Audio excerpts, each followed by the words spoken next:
Welcome everyone. My name is Maitresh. I am going to give a brief seminar about the topic central movements. Let us see. What is a central movement?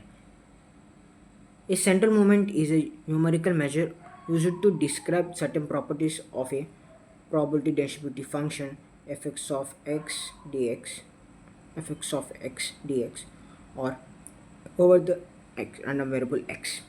So it gives the shape, spread, and location of a distribution. The movements are of two types: origin, movements about the origin, and movement about the mean, which is also known as central movement. The movements about the mean is given as g of, let us assume a function. G of x is a function where x is a random variable and u of x is expectation, also given as x bar or mu, which is mean of x. So g of x is equal to x minus x bar or e of x whole power n, where n is equal to 0, 1, 2, 3. So then the expectation of the value of g of x is called the central movement. This is denoted by u of n, mu of n. So for x is a continuous function, the mu of n is given as minus infinity to infinity x minus x bar whole power n fx of x dx. If mu of n is discrete, then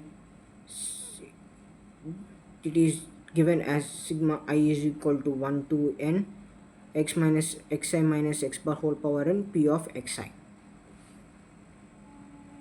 So let us find the zeroth and first central movements. As we know, the mu n is given as minus infinity to infinity x minus x bar whole power n fx of x dx. Let us put n is equal to 0. Then it is given as minus infinity to infinity x minus x bar whole power 0 fx of x ds. This thing becomes 1, any power 0 is equal to 1. Then finally we will get a minus infinity x minus x fx of x dx, which is PDF of function, that area under PDF, that is equal to 1. So we can say that the zeroth moment of any function of central moment is equal to always 1. Then n is equal to 1, and if we substitute in the above equation we will get this, and if we separate this we will get 2. The equation becomes two parts, 1 and 2, and if we substitute and solve this, we know it is the expectation formula, and we will directly get x bar. And after the second part, if we solve, the x comes out and it is minus infinity to x bar fx of x dx. So fx of the minus infinity to infinity x of x fx of x dx is equal to probability and probability density function area under the PDF. So it is gives x bar. So x bar minus x bar is equal to 0. So for n u of n, the first central moment is always 0. Then what is the second central moment, or mu2?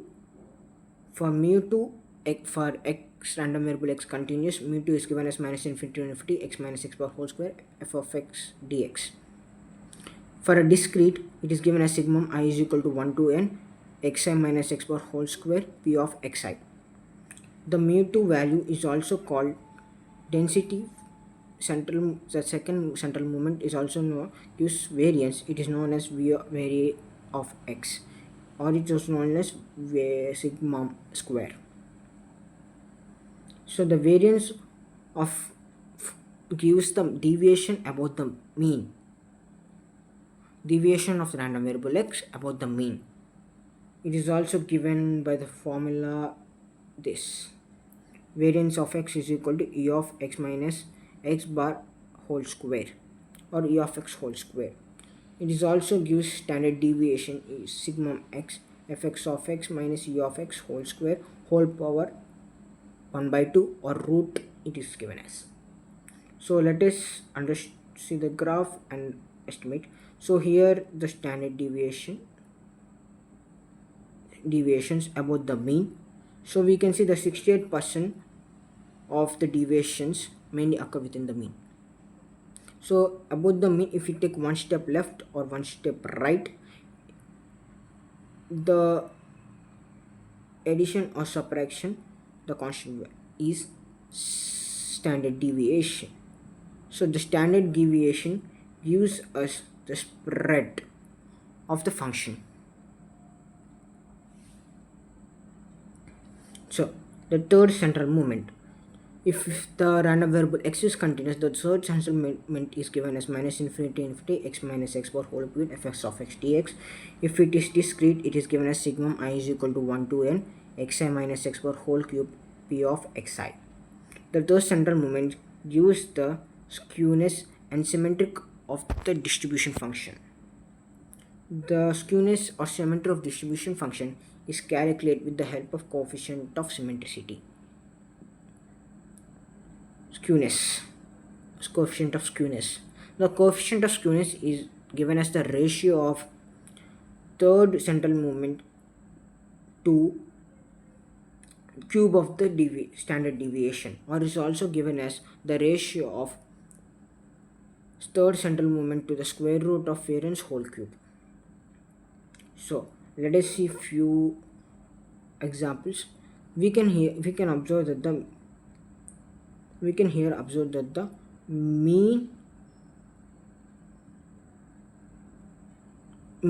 of the function difference with respect to the deviation changes the mode and median for the values. In some cases, both mode and median are same as mean. So let us see some physical significances. The physical significance of a central of a variance and skewness. Variance and the skewness. Let us see some physical significances. The physical significance of this function variance. As we can see, there are two functions about the mean, a and b.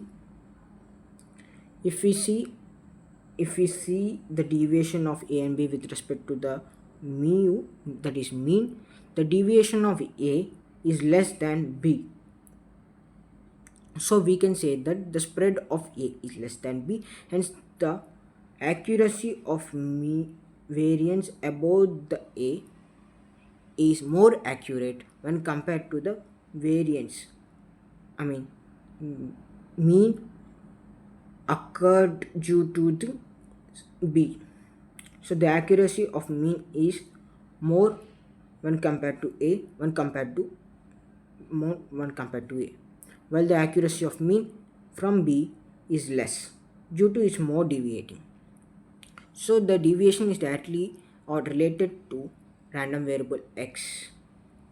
So if random variable x is less than mean, the deviation occurs is negative.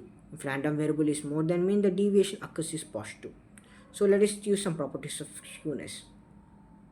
The skewness is basically derived from coefficient of skewness, which is of three types: positive skewness, no skewness, and negative skewness.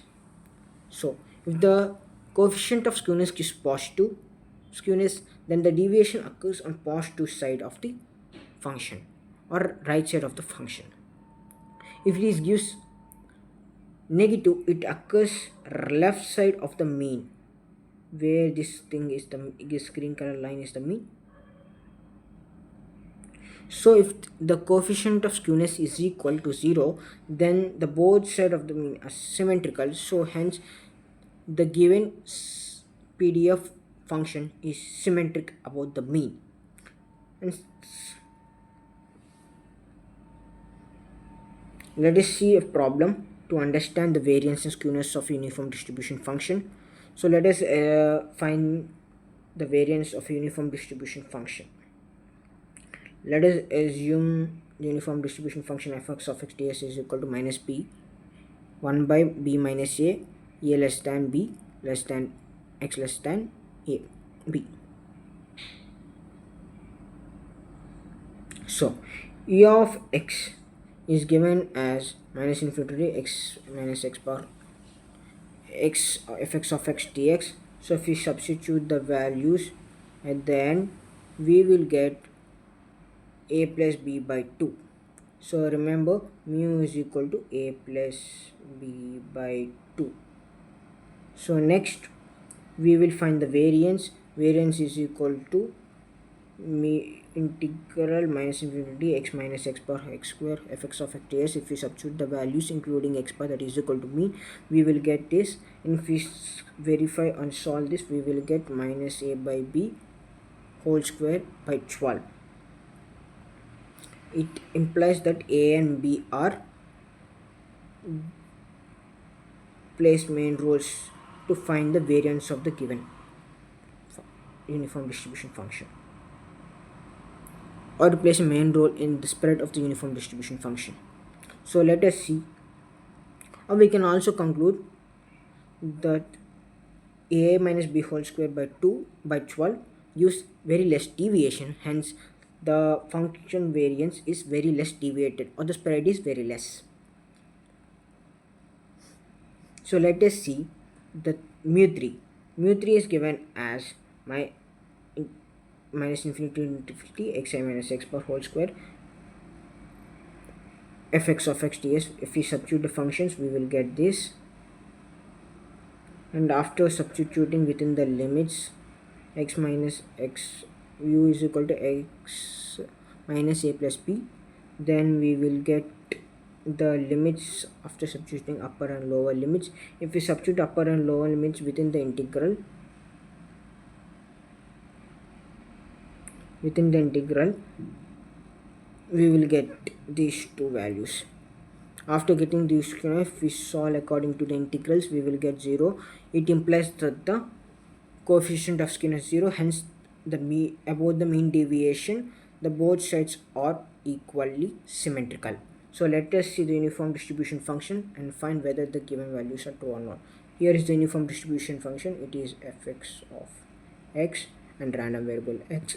So this is within the limits a and b is the normal form, and here minus a by b is given as minus b minus a. So here we can see, let us assume this thing is mu, the center of a in the interval a plus b. So central of interval a plus b by 2 is given. So henceforth where mean is verified, mu1 is verified. So next, variance. If we want to find the variance, it is given as a minus b whole square by 12. So henceforth the deviation is very less. So here we can see it appears as a straight line, so deviation is already very less. So next one, skewness is given as 0. If we see from center, the both sides are symmetrical. There is no deviation either side, hence it also justifies the mu3. Hence the physical significances are verified for uniform density function, or uniform probability density function, or distribution function. So let us see some real-time applications of central movements. Here are the few real-time applications of central movements, that is finance, quality control, meteorology, image processing, machine learning, physics, and economics. Here are few conclusions about the central mean. The central mean is mostly gives this following. The mean, measure of location, the first central movement gives. The second central movement gives standard deviation, measure of the spread, and third central movement gives skewness of symmetric, about skewness of or measure of symmetry. It gives whether skewness gives negative deviation, left side deviation, or positive deviation, right side deviation. I hope you learned something new from this session. Thank you.